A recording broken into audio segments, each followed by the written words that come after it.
Boa noite a todos. Vamos dar início, né, a mais uma live do Grupo Espírita Leão Denis, aqui de Uberlândia. Hoje nós temos um palestrante de fora, o José Cláudio. Vou convidar ele aqui agora para participar conosco. Seja bem-vindo, José Cláudio. Boa noite. José Cláudio é de Macaé, lá do Rio de Janeiro, né, cidade lá do Rio, e está aqui conosco a primeira vez. Espero que volte depois pessoalmente, né, José Cláudio, para a gente tomar um cafezinho com pão de Com, queijo. cer- com certeza. O José Cláudio é do Centro Espírita Vicente de Paulo e trará o tema para nós hoje, Fé, Tesouro da Alma. José Cláudio, eu vou só ler uma mensagem enquanto o pessoal vai entrando aqui, para a gente Ok, dar continuidade, tá bom? tá bom. Já agradeço também o seu convite, viu? Você aceita o nosso convite. Obrigado. A mensagem é bem simples, mas ela traz para nós um ensinamento, né, da nossa benfeitora Joana de Ângeles. A mensagem é psicografada por Divaldo Pereira Franco. A mensagem do livro Vida Feliz. Saúde o teu dia com a oração do reconhecimento. Tu estás vivo. Enquanto a vida se expressa, multiplicam-se as oportunidades de crescer e ser feliz. Cada dia é uma bênção nova que Deus te concede, dando-te prova de amor. Acompanhe a sucessão das horas cultivando otimismo e bem-estar. Então, é uma mensagem bem simples, mas que nos pede, né, para aproveitar as bênçãos que Deus nos concede, né, para a gente ser feliz. E principalmente hoje, né, que é o dia mundial de prevenção ao suicídio, né? É um tema assim tão importante que a gente precisa aprender a falar mais, né? Que então, José Carlos, José Carlos, tá me ouvindo? Travou um pouquinho, Ficou. mas José Cláudio, agora oi, estou te desculpa. ouvindo. Seja bem-vindo, então. As palavras são suas, tá bom? Fique à vontade. Ok. E aí você pode me chamar. E só lembrando também, pessoal, que no final da live o José Cláudio irá responder nossas perguntas, tá certo? Uma boa noite a todos, uma boa palestra. Obrigado, então, gente. Conforme a Natália tão carinhosamente. Oh, desculpa.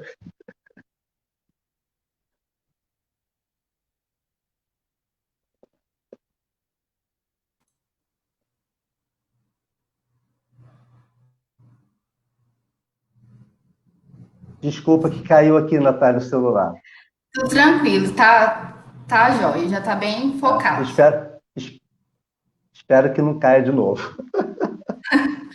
Vai dar certo, Tá bom, sem então. problemas, fica tranquilo. Sim, sim. Estou aqui ajeitando aqui, vai ficar tudo tranquilo. Se cair de novo, desculpa, tá, pessoal? Bom, estamos aqui agradecendo mais uma vez o convite da Natália e também a indicação aí do William Jacob, um querido amigo que tem se feito pelas redes sociais e já tão próximo, né? Fui convidado para estar aí com vocês no dia de hoje e nesse momento tentando refletir aí. Quando eu falo tentando, é porque tudo que a gente vai falar do Cristo é tão imenso que seria uma pretensão achar que a gente vai falar tudo que deve ser falado. Então, a gente vai tentar refletir sobre fé, tesouro da alma. Falar de fé é buscar imensamente dentro de nós o que a gente acredita em termos de fé. O que é ter fé? Se a gente acredita na reencarnação, a gente precisa verificar assim: que hábitos eu tenho, que hábitos eu trago, o que me falta para que eu caminhe de forma mais sólida, mais segura. Meu caminhar está firme ou está vacilante? Está zigue-zagueando? Eu ando tão inseguro ou eu ando tão firme? O que me falta? Porque muitas vezes a gente entra, se enche de informação, começa a achar que já acredita e no primeiro tropeço nos sentimos extremamente fragilizados. Quantas pessoas estavam nas suas religiões ou na doutrina espírita e, de repente, se afastam, decepcionados, se afastam sem fé, desacreditam em tudo que falava, divulgava. Pessoas, às vezes, que falavam tão bonito, falavam tão bem, conquistava tantas pessoas, agregavam para as suas religiões, e, de repente, essas pessoas, numa decepção, se afundam em dúvidas que a gente acaba até não entendendo o que aconteceu. Porque muitas vezes passeamos pouco por dentro de nós. Quantas vezes a gente conhece tanto o outro, define tantas coisas, sabemos tanto de tudo, mas quantas vezes estamos tão vazios de nós mesmos? Quantas vezes a gente não se conhece ao ponto de se assustar, de nos assustarmos, desculpa, quando alguém diz, você é assim, você é assado, ah, você tem essas manias. A gente fala assim, quem, eu? Como assim eu tenho essa mania? Porque a gente tem um medo de se observar.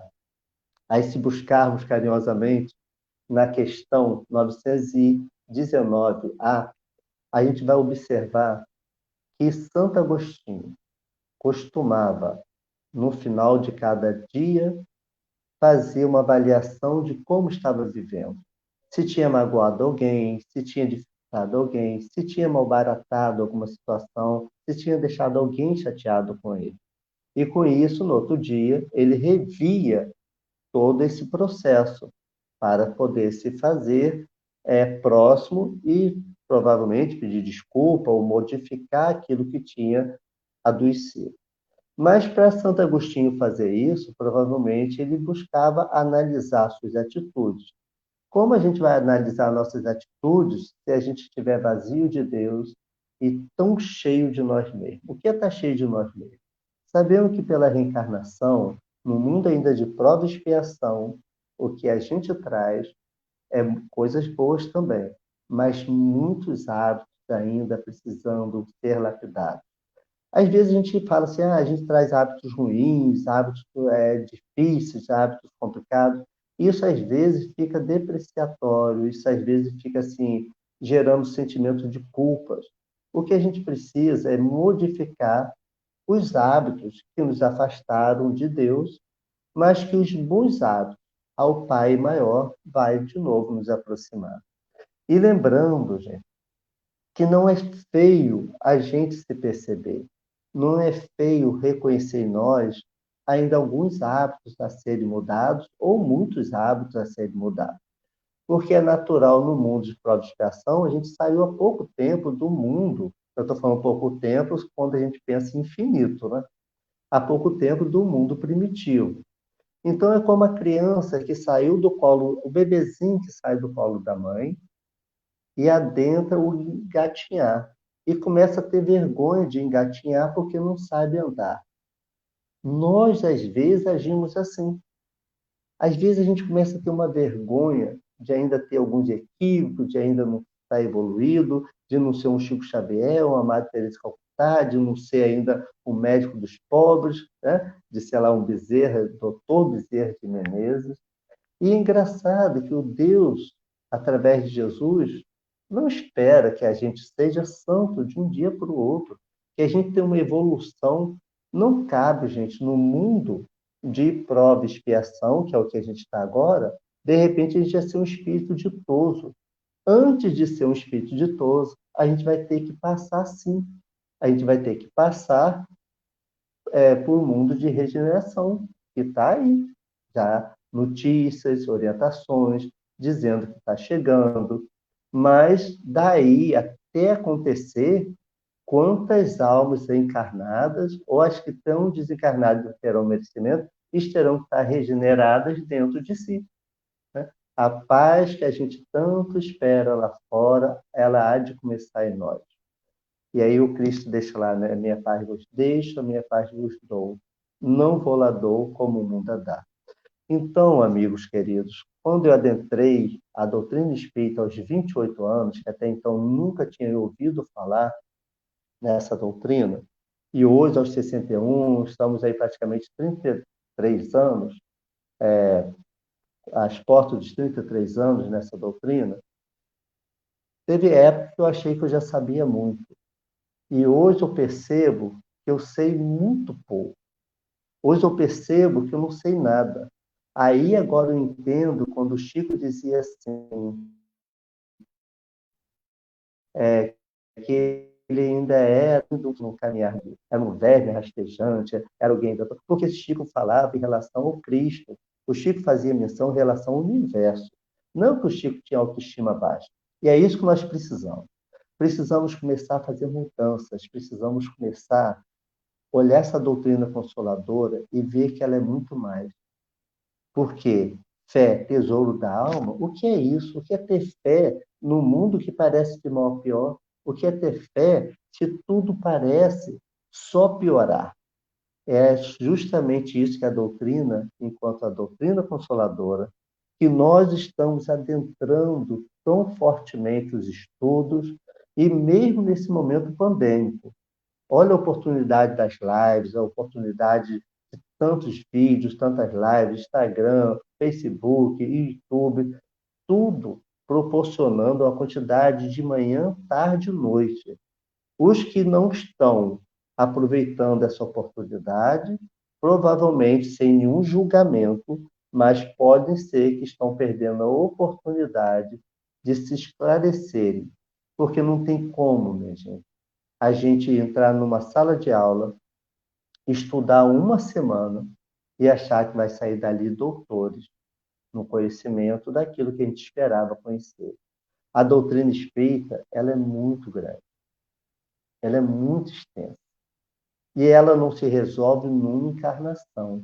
Mas nesta encarnação, que todos já estamos aqui encarnados, temos que valorizar.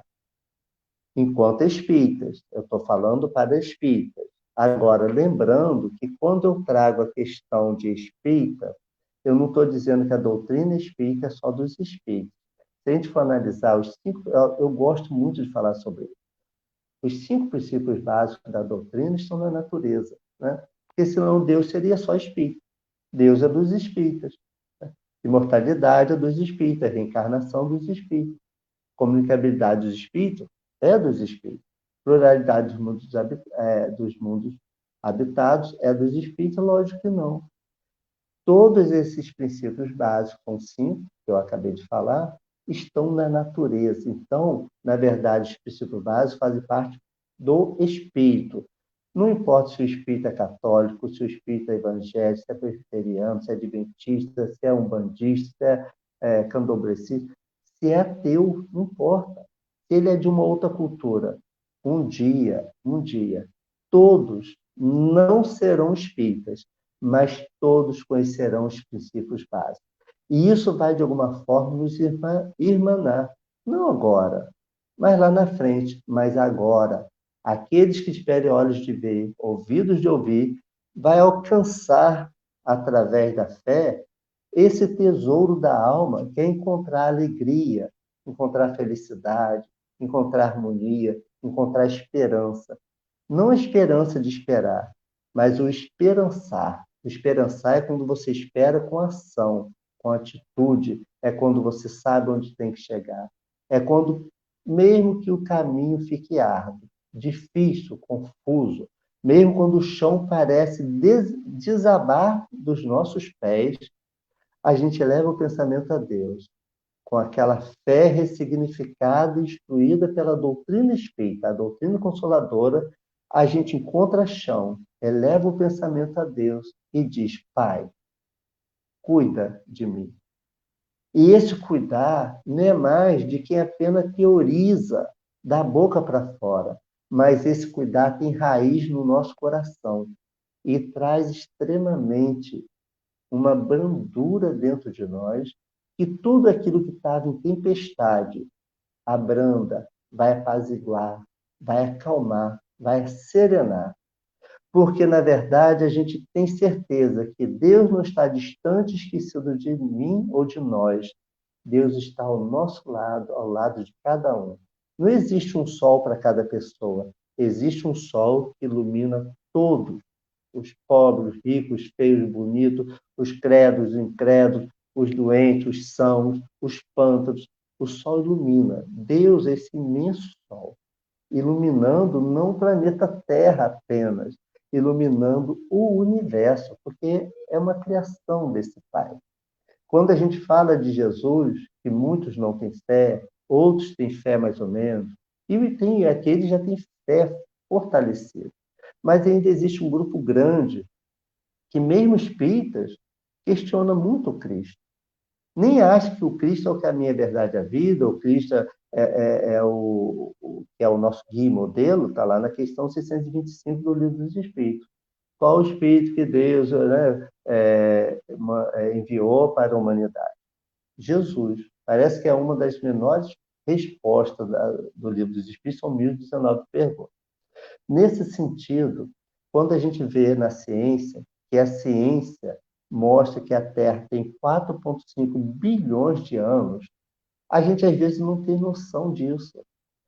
Se a Terra já tem 4,5 bilhões de anos, o Cristo já era o Cristo governador da Terra. Então, 4,5 bilhões de anos depois, qual o tamanho desse Cristo? Qual o tamanho desse irmão maior que nunca esquecera de nós? E mesmo no momento da cruz, daquela condição terrível de fisicamente pregado ao madeiro, ele consegue levar o pensamento a Deus e diz: Pai, perdoa-lhes, eles não sabem o que fazem. Qual o tamanho desse amor? Qual o tamanho desse coração? Aí a gente vê filme mostrando Jesus sensual, Jesus desejando. Muita gente acha que Jesus é assim, era assado, é corpo fluídico, era de carne. Se Jesus fosse só fluídico, ele não teria dito: tudo que eu fiz, vocês poderão fazer e muito mais. Porque se eu tenho um corpo de carne, provavelmente se eu for andar sobre a água, eu vou afundar. Provavelmente eu não vou conseguir fazer ainda nessa encarnação ou transformar a água em vinho.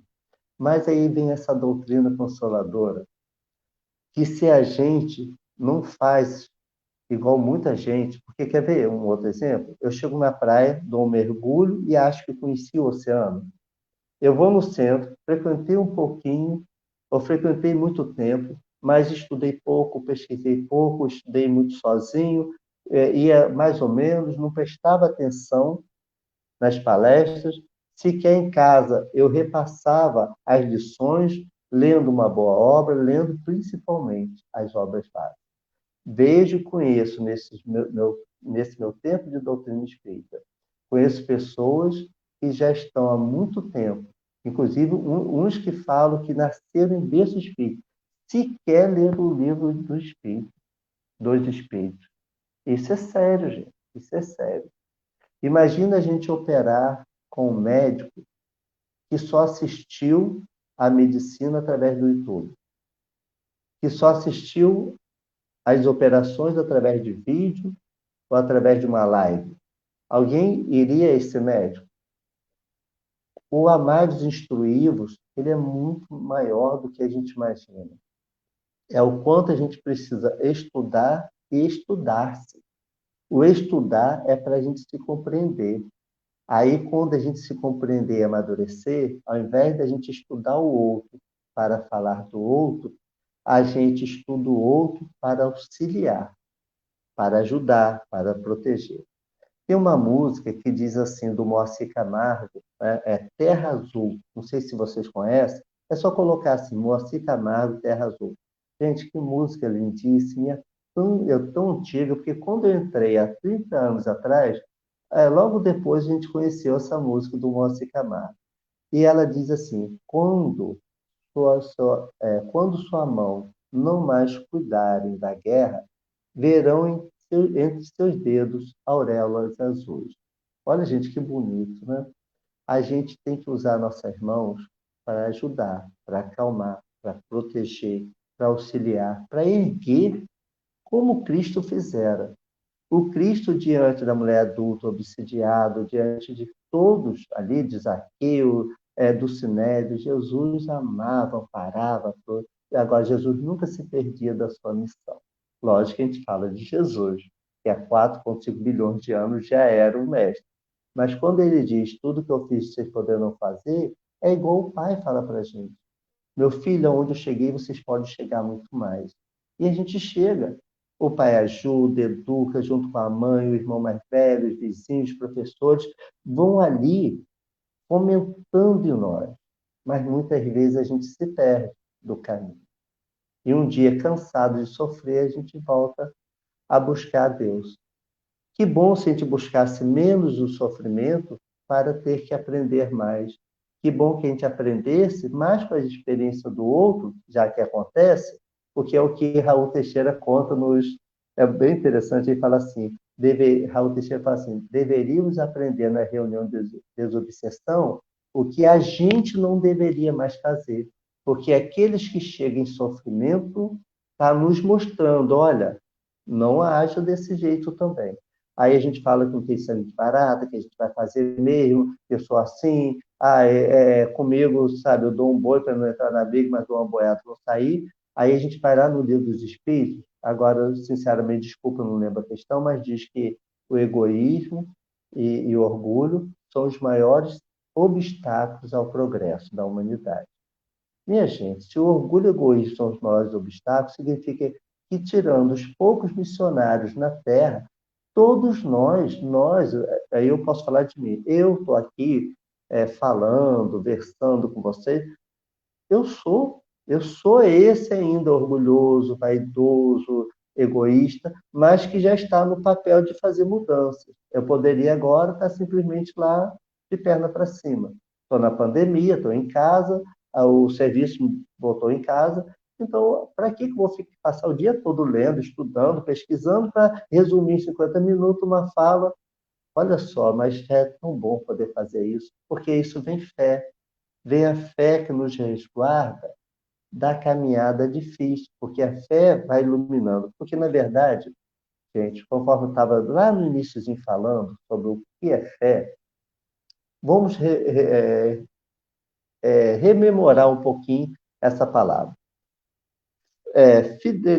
Fé lembra fidelidade. Fidelidade vem de fides, que é do latim. E fides significa, lá naquele período, fé. Então, fé, na verdade, é você ser fiel. Isso que é ter fidelidade. Inclusive, eles falam até uma coisa engraçada, que você só consegue ter fidelidade se você conviver. Se você não convive, como você vai ter fidelidade? Como você vai ser fiel a alguém se você não convive? Você vai saber algumas características, mas você não convive. O que é ter fidelidade a Jesus? O que é ter fidelidade à nossa doutrina consoladora?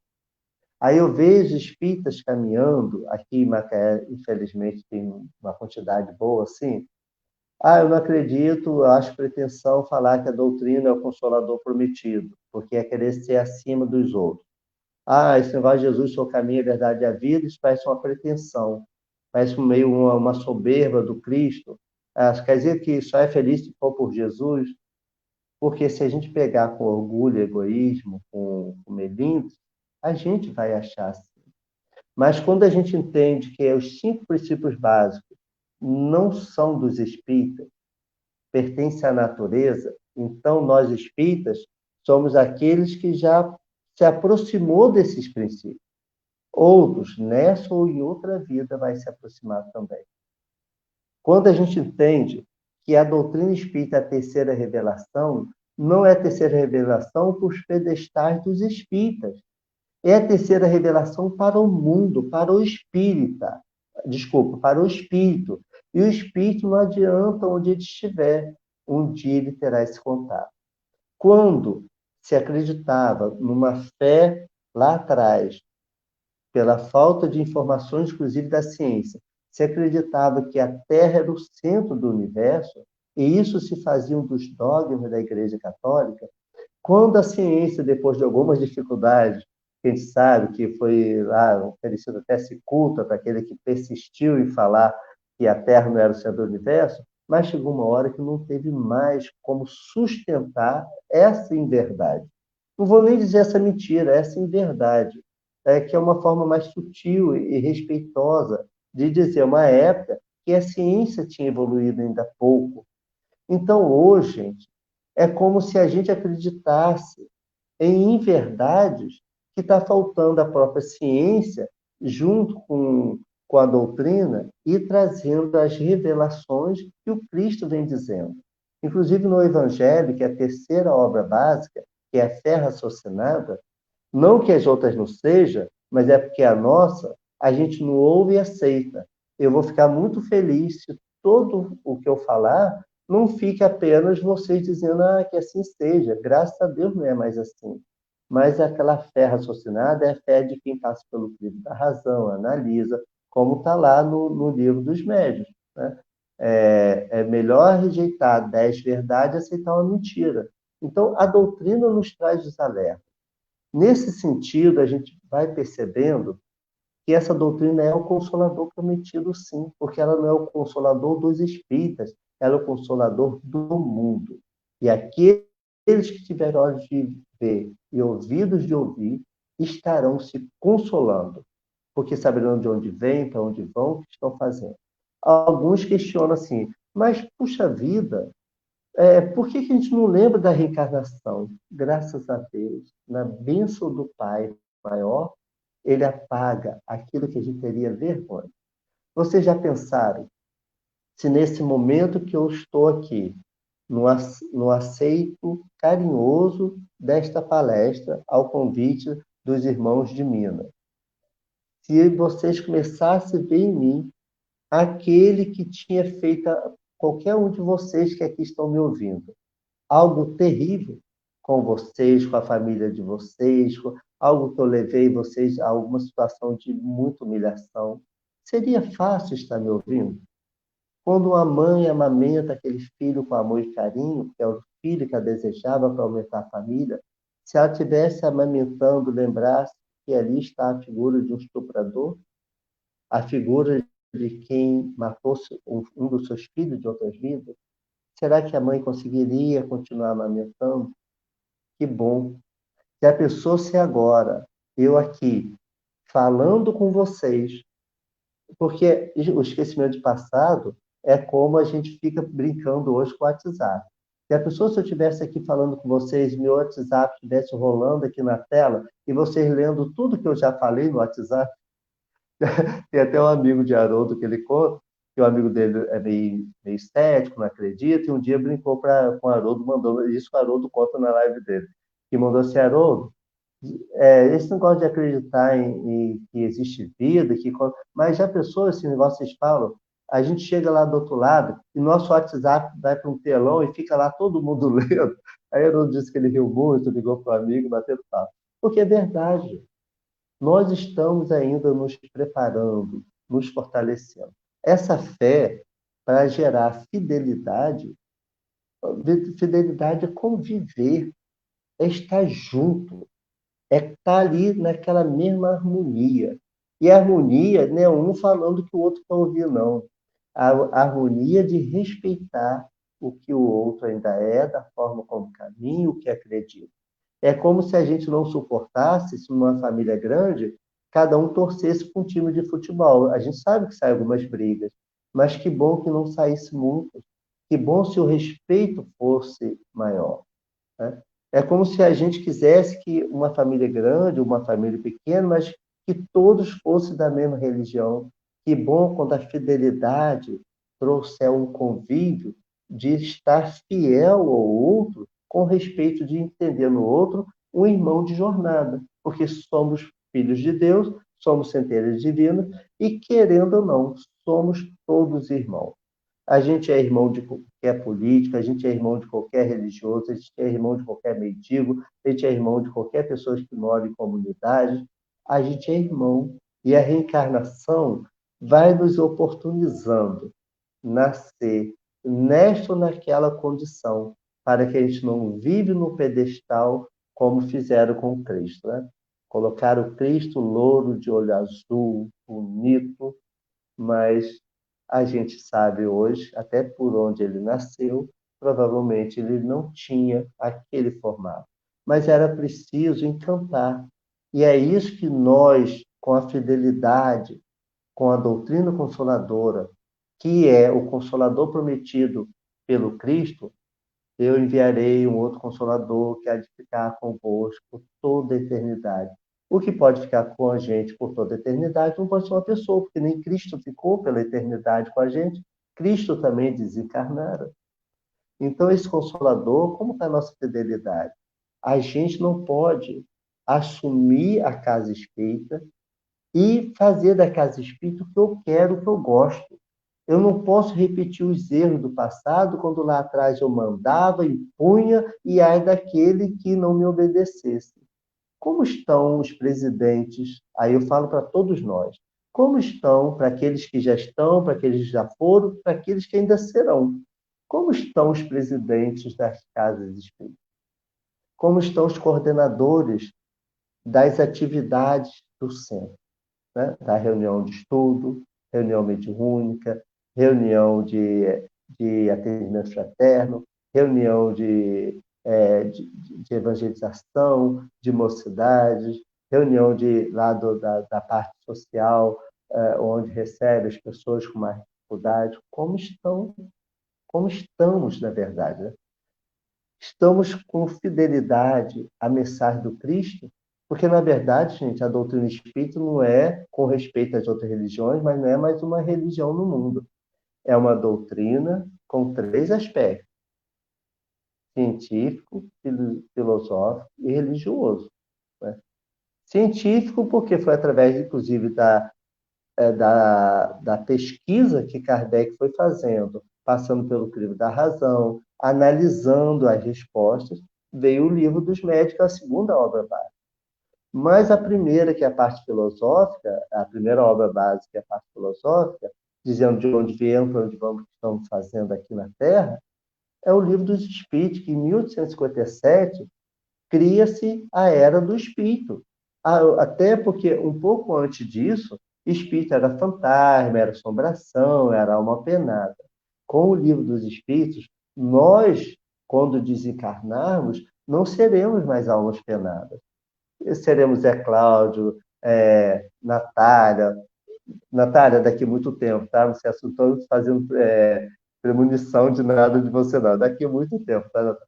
Então, seremos daqui a muito tempo, daqui a tempo, estaremos na nova vida, não mais como alma penada, como assombração, mas com toda a dignidade de uma centelha divina que agora não está mais ocupando o corpo físico, mas está na verdadeira vida, como disse o Cristo, nosso irmão maior, aquele que tem fidelidade ao Pai, a Deus, e nos trouxeram o ensinamento, o Sermão do Monte, a sua vivência, seus exemplos, para ensinar nós, irmãos menores ou muito menores, a ter fé, a ter esperança, a ter um caminhar onde a gente, nesse momento pandêmico, nesse momento difícil, onde o desemprego, a fome, a questão da política permeando e dificultando tantas vidas, é para que a gente encontre nessa tempestade a calma que há de acalmar.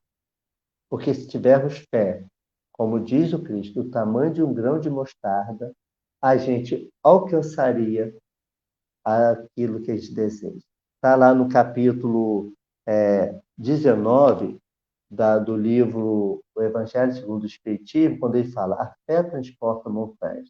Aí eu fui falar de grão de mostarda, lembrei desse texto, que ele fala assim: Jesus tinha ido até o povo, um homem chegou perto dele e falou: Senhor, cuida do meu filho, era uma criança, porque ele se joga na água, se joga no fogo, e eu levei os discípulos e eles não conseguiram curar.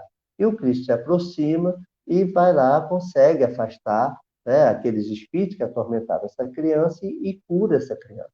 E os discípulos foram lá, depois, à parte com Cristo, e perguntou, está lá no capítulo 19, isso a gente encontra em Mateus, capítulo 17, versículo 14 e 20, tá bom, meus irmãos?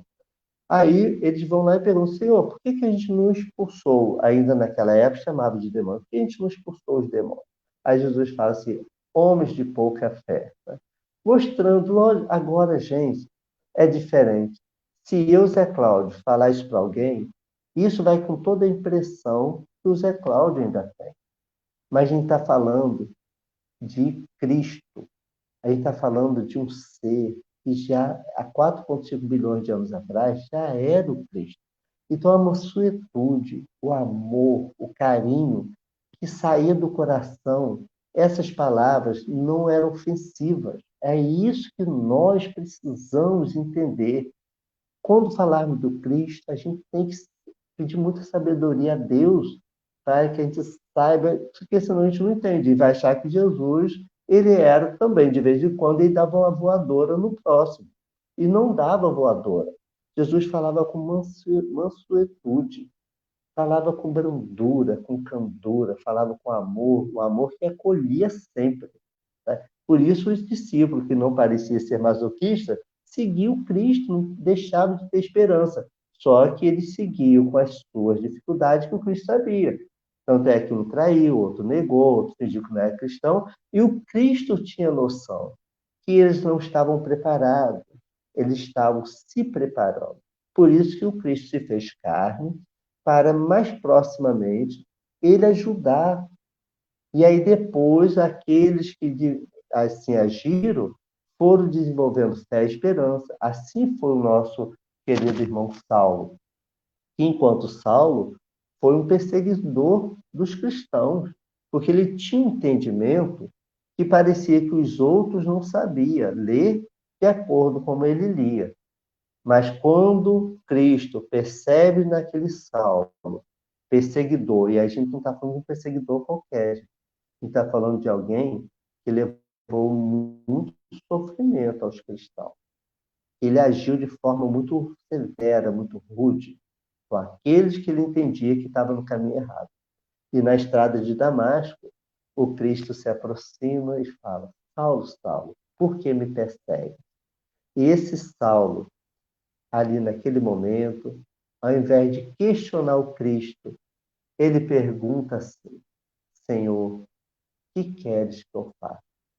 A partir dali, o Saulo durão, o Saulo perseguidor, o Saulo que mandava fazer atrocidades imensas, em nome da fé, da forma como ele acreditava, se transforma diante daquela luz que invadiu o Saulo, e aí ele faz uma caminhada e se transforma em Paulo de Tarso. E aí a gente tem toda aquela obra Paulo Estevo, tudo de bom que ele fez, venceu o deserto, venceu a açoite, venceu até mesmo quando ele vai até o pai dele falar do Cristo, está lá em Paulo Estevo, é um livro, um romance belíssimo. Tá? E aí o pai não aceita aquele Cristo e expulsa ele de casa. E ele não abre mão do Cristo, mas nunca deixou de amar o pai. A gente está numa figura ainda de ai daquela pessoa que nos traiu, ai do filho que me envergonhar, ai do patrão que me demitir, ai do político que não criar as leis. A gente está nesse ai, ai, ai e acaba doendo em nós. A gente vira um ai, ai de dor, dor da incompreensão, dor do sofrimento, porque a nossa fé está uma fé externa. Tá? A fé do se eu vejo, a fé se eu fui promovido, a fé se meu casamento está sólido, a fé se eu tenho dinheiro no banco, a fé se eu não peguei o coronavírus. Isso é fé. Por fé é muito mais. O fé é justamente quando tudo parece que ruiu, ali eu sorri ao Pai. E mesmo que as lágrimas escorram, eu falo, Senhor, eu confio. Né? Que é a paciência de Jó, que é também da outra palestra, eu não posso nem alargar muito isso aqui. Tudo que foi acontecendo com Jó, e quanto mais acontecia, mais ele agradecia. Isso é gratidão. Isso é certeza que não estava abandonado e que mesmo que até ele não entendesse, ele compreendia que o Pai tinha sua razão para assim agir. A doutrina veio nos trazer sobre a orientação dessa estrela maior, que é o Cristo, uma doutrina para nos consolar, para nos fazer encontrar força, coragem, ressignificar nossa vida, fazer mudanças, para que sejamos trabalhadores da última hora. Tem muita coisa a ser feita. E tem muita coisa a ser feita, não é nem no mundo. Tem muita coisa a ser feita no nosso mundo, mas no nosso mundo íntimo. Se a gente puder sair daqui um pouco melhor, já vai ser extremamente importante. E Deus já vai, assim, brincando, né, de uma forma didática, Deus vai aplaudir. Parabéns. Você pode não ter plantado uma árvore, você pode não ter escrito um livro, mas você fez mudança em ti, que já se faz um filho mais iluminado para mim. O Deus espera isso de nós. É a candeia que não pode mais ficar debaixo do alqueire, né? Tem que ficar sobre o alqueire, tem que ficar uma luz que ilumine a todos. Imagina se a gente cria uma casa, pega a luz, bota debaixo da cama, não vai iluminar nada. Então, nós somos essa centelha divina. Através da nossa fala, é preciso estar já no processo de levar ao outro algum esclarecimento. E não é transformar o outro em espírita. Isso é um equívoco, muitas vezes, também ainda no movimento espírita. É levar ao outro o conforto. Quando Cristo, diante da mulher adúltera, e ele faz aquela multidão, quando ele diz, atire a primeira pedra que estiver sem pecado, não foi uma frase simples, uma frase dita, foi uma energia de amor que desprendeu do coração do Cristo e foi ao coração de cada um que ali estava. Tirou toda a amargura, amenizou o orgulho, a raiva, a inveja, a soberba, os preconceitos, e fez cada um cair em si, porque o amor do Cristo tinha essa capacidade. E ali ele envolveu, todos de alguma forma se sentiram inebriados por aquela luz e foram embora. Por isso que o Cristo vira para ela e fala, cadê todos que te acusavam? Eles se foram. Eu também não te acuso. Vai, não peques mais. Olha a orientação do Cristo. Se fosse a gente, falaria o quê? O que a gente fala como filho? Viu? Eu te falei para não se juntar aquele amigo. Eu te falei para não fazer isso. Viu? Eu não falei, agora tá aí, ó, tá com dor, tá passando mal. A gente é assim. A gente reverbera na mágoa, na fala, no chicote ainda, porque ainda tem pouco em nós de tudo que está fora estudado. Por que adianta 40 anos de doutrina se nem 4 minutos ela já fez modificação em mim? Se minha forma de ouvir ainda é daquela de ouvido do fofoqueiro. Se a forma da minha visão, eu abro o olho para enxergar, para ter uma noção do que o outro faz, mas não da oportunidade que eu teria se eu percebesse algo de equívoco, ali eu pudesse, em algum momento, só eu com aquela pessoa, ajudar. Ou eu no meu conforto, no sentido não é conforto da casa externa, é no meu conforto do meu mundo íntimo, orar por aquilo que eu vi e tentar levar alguma orientação, alguma paz. Olha, gente, esse tema, fé, né, é muito extenso. E o tesouro da alma é quando a gente encontrasse dentro de nós, através dessa certeza, o conforto para uma vida tranquila. Tem uma capa de um livro, deixa eu ver, eu tinha deixado aqui. Vou ver se eu consigo mostrar aqui. Tem a quarta obra básica, que é o Céu e o Inferno. Eu amo essa capa, porque ela mostra uma questão que depois que eu mostrar a capa, eu vou falar a você. O Céu e o Inferno é a quarta obra básica. Estão observando? Existe duas faces, né? Internamente, uma está com o céu bonito, passo, e a outra está como se fosse uma tempestade, tudo escuro, né? De forma como se estivesse assim, muito ruim, né? Tudo sem luz. Por que eu entendo dessa capa? Porque céu e inferno não é um estado físico, é um estado da alma. Se a fé, que é o tesouro da alma, não conseguiu ainda me deixar assim, é porque a fé, pouco sentido tem sido feito nas atitudes de levar fé que eles precisam porque o Cristo também nos ensinava. Quando eu ajudo, eu sou ajudado. Quando eu alimento, eu sou alimentado. Se a minha vida está em afasia, está escassa, está árida, está inóspita, significa que eu estou vivendo assim. O que sai de mim não está confortando ninguém. Está uma fala seca, está uma fala matemática, mas não está uma matemática de quem constrói, de quem soma, de quem une, de quem orienta. É por isso que nós precisamos. Eu acho, Natália, eu fui falando e esqueci, agora que vi o horário, são 8h15. E aí fica à vontade, não sei se tem alguma pergunta, né? Nós temos algumas perguntas, sim, né? É um tema tão interessante, né? Que realmente nos faz refletir na importância da gente ter fé nesses momentos, principalmente que estamos vivenciando, né? Vamos dar tempo, a gente pode ler uma pergunta, então? Isso. Vamos Podemos lá, sim. uma pergunta Se eu não do souber William. responder, Natália, se eu não souber responder, você souber, fica à vontade, tá bom? Tá bom. Aí a gente pula para a próxima. Tô brincando. Tá.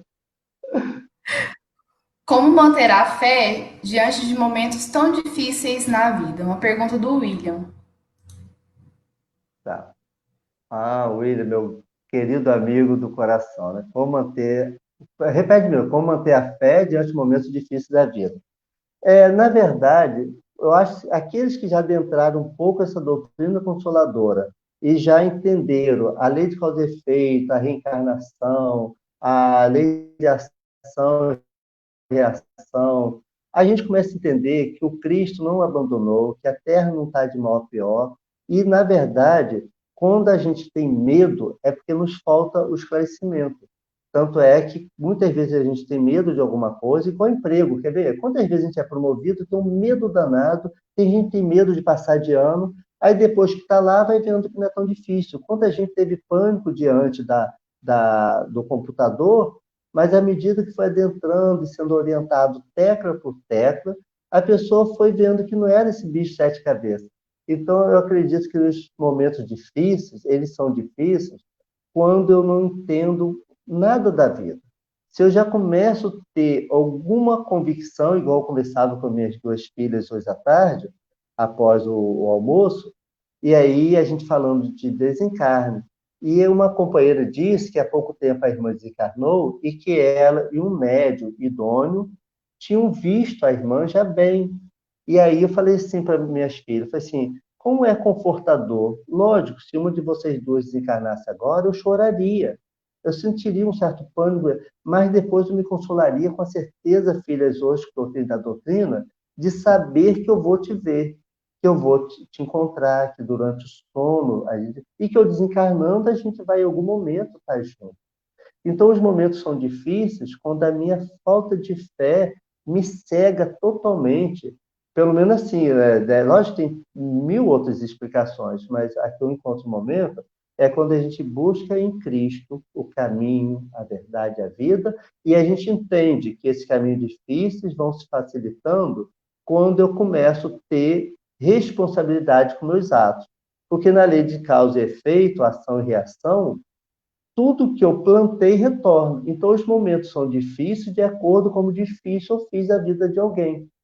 Eu, mais ou menos assim, eu gostaria de ouvir também se o William quiser falar alguma coisa, fica à vontade.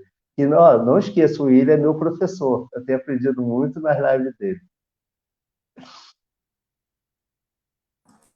Vamos para a próxima, então?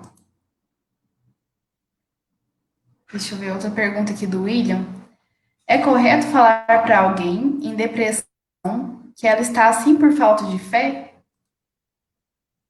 Não, não, eu acredito que ainda mais em depressão, que é um momento tão delicado, tão difícil. Hoje, inclusive, mas já vai ter tanta gente falando de depressão, vai ter o André Trigueiro e outros, que eu até nem entrei muito nesse assunto. Mas não é porque a pessoa não está preparada para ouvir. Eu acho que a gente tem que aprender, quer ver, a gente fala muito do outro, mas a gente tem que falar mais com o outro. Falar mais, estar mais junto. Então, muitas vezes, as pessoas não estão prontas para ouvir isso. E elas podem até ficar com a depressão pior. Então, eu acho que a gente tem que se fazer próximo, pedir a Deus intuição. É como uma vez, a gente quando quer ser pai, a gente perde muito o bom senso. E muitas vezes eu falava, achando que estava dando toda a orientação às minhas filhas. Aí um dia uma filha teve coragem e falou assim para mim, pai, sabe o que acontece? É que o senhor sempre tem muito exemplo, o senhor sempre conta as coisas, como o senhor fala. Pai, tinha hora que eu queria que o senhor só me ouvisse. Eu falei, nossa, filha, verdade, perdoe-me. E a partir daí eu tenho tentado fazer um esforço da vontade de falar, porque você quer não deixar o filho sofrer. Então, o que que eu fiz? Eu tenho aprendido a falar pouco e a ouvi-la mais. O que que a pessoa da depressão precisa? É confiar em nós. Será que ela pode confiar em nós, e não ter crítica? Então, não seria dizer isso para ela, mas seria estar com ela, acolher, sem julgar. Tá?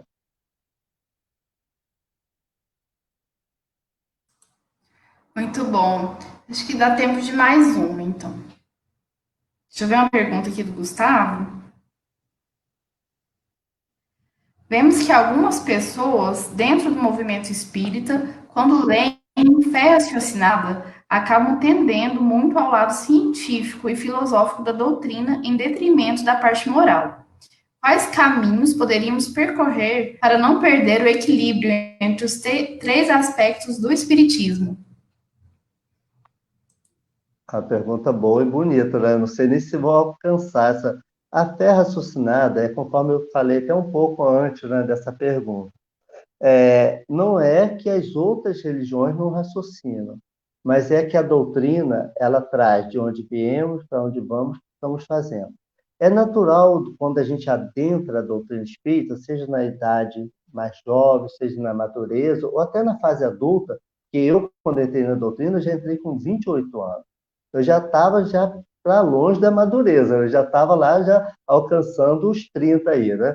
E aí, a gente tem uma tendência, quando a gente começa a compreender, a gente se sente o dono da verdade. E como em nós ainda existe muito orgulho, muita vaidade, muita soberba, é natural que a gente se sinta de início maior que os outros. Ah, então agora que eu sei o que é reencarnação, sabe? Agora vou me dar bem. Mas o que se dá bem é atitude. Só que a doutrina, depois com o tempo, vai nos ensinando a gente amolecer um pouco essa dureza do coração, adentrar essa verdade do Cristo, que é imensa. E aos pouquinho a gente vai completando o tijolinho do conhecimento para não mais ficar soberbo, mas tendo sabedoria, olhando cada religião, cada pessoa, como um processo de caminhada, como um irmão a caminho, um irmão que também tem muito a nos ensinar.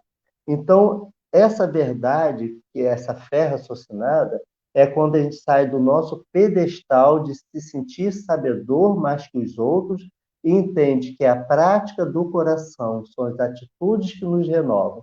Um ateu com boas atitudes estará muito mais com a verdade e próximo de Deus do que os que se dizem cristãos que estão por aí, conforme de vez em quando a mídia mostra, pedófilos,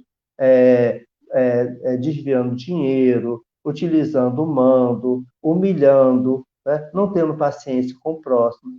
Tanto é que, não colocando nesse tipo de atitude, mas quem lê o livro Voltei, vai ver que a fé raciocinada do irmão Jacó, no livro Voltei, na verdade fez com que ele tivesse uma casa espírita extremamente correta, coordenada, administrativamente perfeita, mas ele desencarna e se percebe sem luz e questiona. Aí é mostrado a ele que, na verdade, o que faltou é amor, faltou carinho, faltou ele, sabe? Ele tinha muita disciplina, mas a disciplina que o tornara rígido. Faltou o amor que abrandaria tudo isso.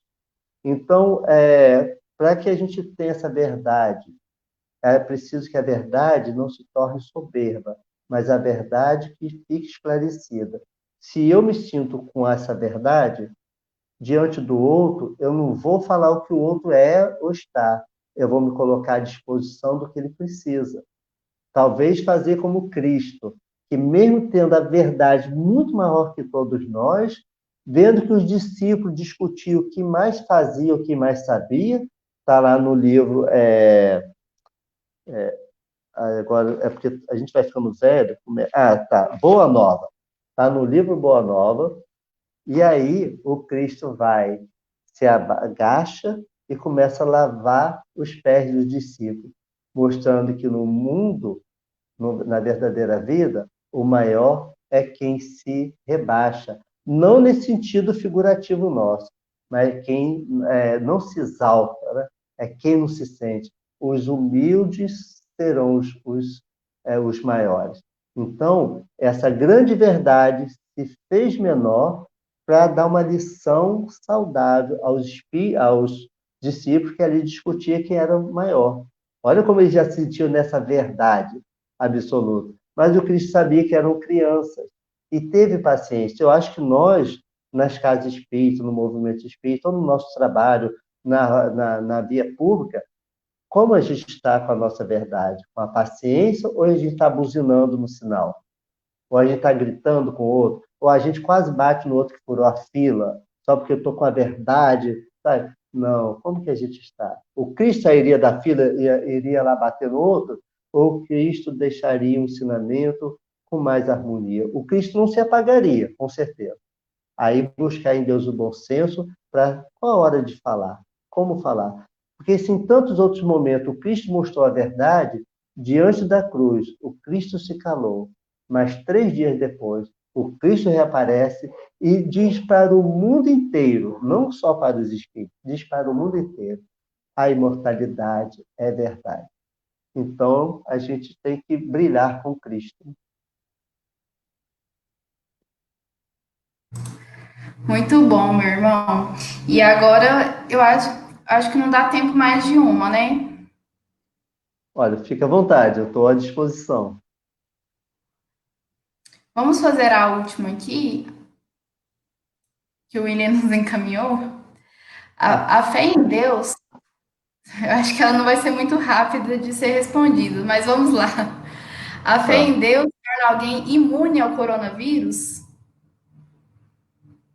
Se a fé em Deus põe a gente imune ao coronavírus, Isso. olha, realmente isso aí dá um seminário, porque muita gente acha que ser espírita ou praticar a caridade é estar imune. Não, se fosse assim, Chico Xavier não tomava remédio, né? Chico Xavier não teria dor, não teria uma vista com dificuldade de enxergar. E a gente sabe que Chico não vivia tomando só homeopatia, ele tomava alopatia. Ele tinha dores, Chico envelheceu e lá, né, ele já andava segurado. Muita gente poderia falar assim: esses espíritos que tudo fazem, não poderia deixar o Chico mais inteiro, menos enrugado, com a perna mais. Não, porque Chico quis mostrar que, mesmo ali com o corpo extremamente fragilizado, a força é o espírito. A força é a alma reencarnada ali, né? Espírito e alma é só uma forma didática que Kardec trouxe para, quando ele falasse em almas, se referir à reencarnação. Quando ele falasse espírito, está se referindo à vida espiritual. Por isso que a gente usa espírito e alma, né? Então, aquela alma ali era para mostrar que, mesmo com o corpo debilitado, é possível. Tanto é que a gente tem lá também, agora esqueci o nome dele, é um que vivia sempre deitado, me faltou o nome, conhecido como o Gigante, O vixe, Jerônimo. faltou. Jerônimo. Então, Jerônimo, mesmo ali deitado, ele conseguiu ser muita coisa. Ele usava a voz dele e falava de forma inspiradíssima. Né? Olha que beleza! Quantos de nós, por que arranhão, quebrei o braço, machuquei, estou com o rosto bati com o rosto em algum lugar, está manchado, tem vergonha de ir na rua. Quando começou o coronavírus, as pessoas tiveram vergonha de início de sair de máscara. Hoje já ficou comum. Mas eu lembro que no início todos nós ficávamos assim, gente, isso aí parece que a gente está no carnaval de mascarado. Então, ser espírita não é estar não pegando a coronavírus. Eu acho que a fé vai sim, vai fazer com que, se a gente tiver, a gente vai fazer mudanças. Quer ver? Eu vou dar um exemplo que talvez um exemplo meu, não como eu como exemplo de vida, não. Mas eu era uma pessoa que até pouco tempo eu não tinha nada. Meus amigos até brincavam e falavam assim: Cláudio, você nunca foi para médico, você nunca foi internado, você nunca operou nada, você está sempre bem, você já está aí à porta dos seus 58 anos e está sempre inteiro. Eu falei assim, vamos ver. Aí eu brincava com eles, falava assim, eu acho que é porque eu faço campanha do quilo, visita fraterna, eu coordeno mocidade, brincava, isso eu brincava mesmo. E aí, gente, eu tinha uma fé que eu achava que todo mundo que ficava um pouco mais doente é porque faltava fé. Às vezes, quando em casa, minha mãe, que não podia muito ir ao centro, dava passo, eu falava assim, mãezinha, reaja, tenha fé. Às vezes eu falava com minha esposa, tenha fé, repensa a sua vida. Não é assim, confia nos espíritos. Aí eu tive, há um ano atrás, um ano não, teve mais, foi em março do ano passado, eu tive chikungunya, fiz o exame. Até hoje eu luto com dores na perna, dores no joelho. As mãos, tem hora que eu vou abrir uma garrafa d'água, tem dia que eu faço força e quase não consigo abrir. Me tirou muito. E olha que eu fiz um tratamento com um especialista, tomando os remédios corretamente. Mas só, Natália, depois disso é que eu fui entender que a fé que eu tive me fez já um mês de chikungunya, quase engateando. Eu fui em Rio das Ostras, no Centro Espírita Suave Caminho, e fiz uma palestra. A perna tremia, tinha hora que parecia que eu não ia aguentar ficar em pé. Fiz, voltei para casa e agradeci a Deus. Eu tive forças para fazer isso. Mas depois da chikungunya, eu comecei a ver e respeitar a dor do outro. Eu nunca mais cobrei que o outro não tinha fé. Porque eu tenho fé, eu faço palestra, eu oro, eu não saí da casa espírita, mas a chikungunya está aqui me acompanhando. Um ano e pouco depois, percebo todas essas sensações, muda o tempo, dói aqui, dói ali. Tem dia que eu levanto da cama, pareço aquele velhinho que não consegue andar. Aí dou 3, 4, 5 passos e eu volto a andar um pouco melhor. Mas já não tenho mais a energia que eu tinha antes da chikungunya. Então, o meu trabalho com Jesus não me tirou a chikungunya, mas me ajuda todo dia a encontrar força e caminhar, mesmo com o corpo doendo. E nunca mais eu desrespeitei a dor do outro. Nunca mais eu achei que é porque o outro não tinha fé. Porque eu acho que eu tenho fé dessa. E a fé não me tirou a chikungunya. Eu não sei se eu respondi, mas é porque não dá para saber assim, né? Se tendo fé não ter chikungunya, porque se a pessoa tiver fé do tamanho de um grão de mostarda, pode ser que ela não tenha. Mas o que é ter fé do tamanho de um grão de mostarda, né? É preciso a gente também rever muito isso, profundamente, aliás. Muito obrigada. Respondeu sim. Vamos para o encerramento, então. Eu até queria, aproveitando esse dia, né, em relação à prevenção ao suicídio, e tem uma questão que é realmente a fé nos auxilia nesses momentos, auxilia em tudo na nossa vida, né? Nessa tempestade que a gente sabe que vai passar daqui para frente, né?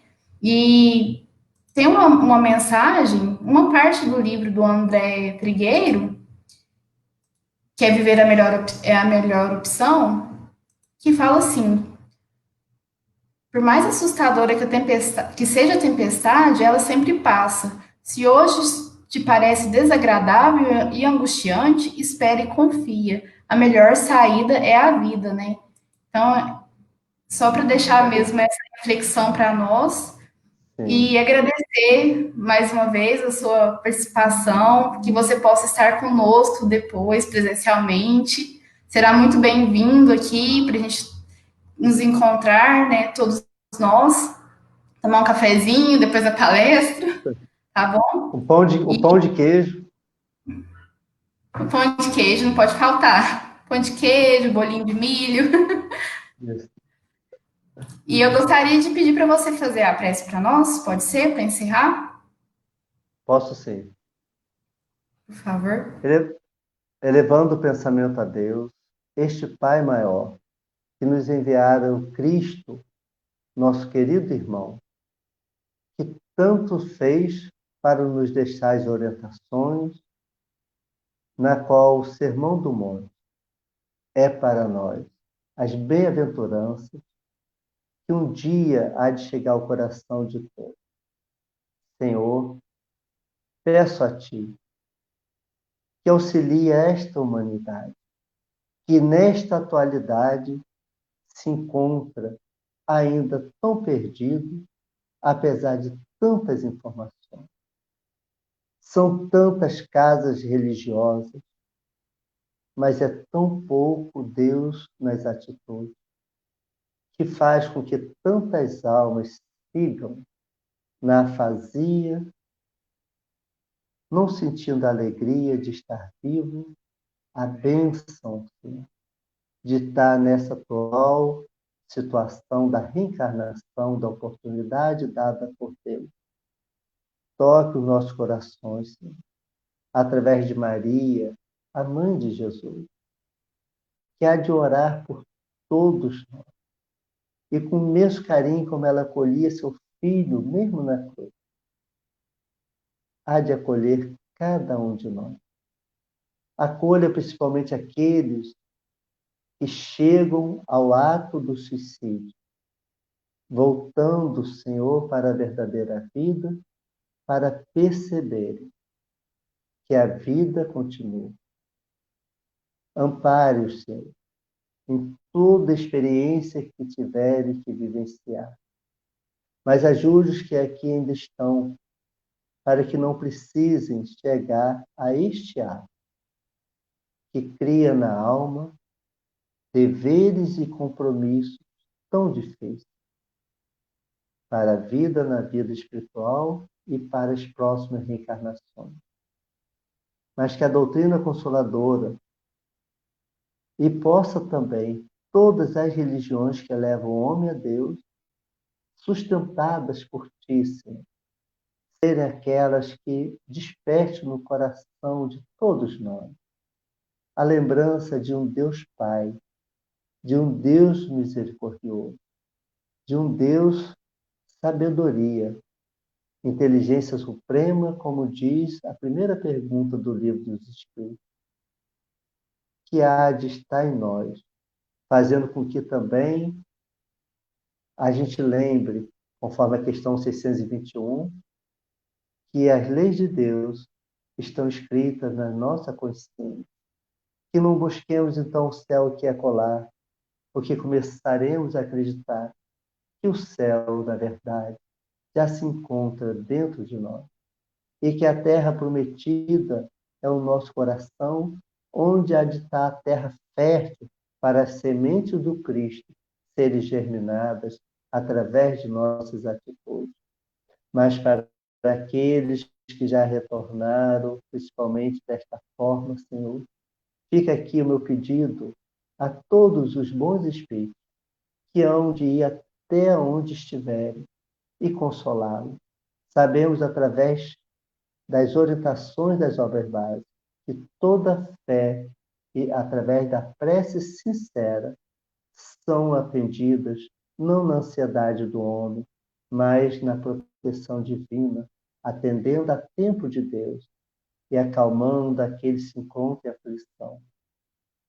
Faça assim um Pai Nosso, acreditando, Senhor, na espiritualidade maior, que há de acalentar o coração de todos nós, e principalmente dos que causaram suicídio em si mesmos. Pai nosso que estais nos céus, santificado seja o vosso nome. Venha a nós o vosso reino, seja feita a vossa vontade, assim na terra como no céu. O pão nosso de cada dia dai-nos hoje, perdoai nossas ofensas, assim como devemos perdoar quem nos tem ofendido. Não nos deixeis cair em tentação, mas livrai-nos, Senhor, de todo mal, que assim seja. Um beijo no coração de todos. Obrigado mesmo a todos vocês. Muito obrigada, José Cláudio, pelas palavras, pelos ensinamentos, que você possa voltar sempre, tá bom? Seja sempre Aí. bem-vindo. E Uma você, boa, Natália, e outros, quando vierem a Macaé, quando puderem, me liga, me faça uma mensagem que a gente recebe aqui em casa com muito carinho, tá bom? não pode chamar, que a gente vai mesmo. Não. Então já está chamado para vir e mesmo, tá? Tá bom? E você também seja bem-vindo aqui para Tá ok. conhecer Berlândia. Não sei se você já conhece. Não, não conheço não, nunca fui. Não, então já fica o convite, tá bom? Uma boa Tá noite. ok. Boa noite a todos que estão nos Um assistindo. abraço. Um abraço. Tchau, tchau. Tá. Um beijo no coração. Tá?